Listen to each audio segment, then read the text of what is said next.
Before we figure out the rest of our harmony, let's jump back really quick and talk about that tonic, predominant, dominant, tonic phrasing situation, because we're going to need to have a clear picture of that before we figure out our harmonies, right?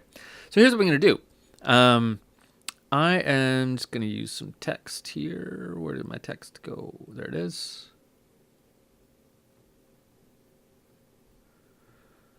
And for every chord, I'm going to put in where we are. Now, this is a really short little thing, a short little melody that we're going to harmonize. But even in this short little melody, this tonic, predominant, dominant, tonic situation works.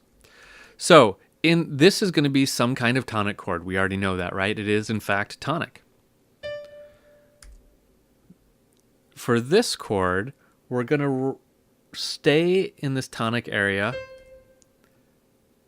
And remember, there's going to be 3 chords in this because we typically want 1 chord for every quarter note.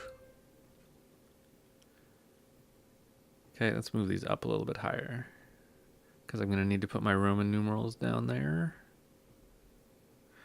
Okay, so these are all going to be tonic area chords. I'm going to make this a tonic area chord. Now this one, I'm going to make my predominant chord.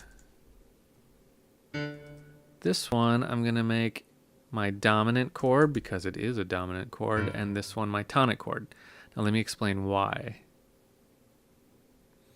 So what I'm doing here is tonic, predominant, dominant, tonic. And the reason I'm thinking that way, and this, you could do it differently. You could move it around. But the reason I'm thinking that way is that because this is so short, I think we can hold on to our tonic area for quite a ways. For most of it, we can be tonic area. Now that doesn't mean I'm not going to use a 5 chord, because I can kind of see that this is going to be ripe to use a 5 chord. But remember, as we're prolonging tonic, we can use a 5 chord. So tonic area stuff. And then to get to the end, I'm going to pull us away with the predominant. Then I'm going to pull us far away with the dominant. And then I'm going to land us right back to tonic so that it feels nice and rewarding, that dominant to tonic motion, right? But if I didn't have this predominant in there, tonic to dominant would be a little bit jarring. So I'm going to try to get a predominant chord in here. Now remember, that's 4 or 2. So we'll see if I can make that work with this A once we get into figuring out our Roman numerals, which, hey, we're going to do that right now anyway.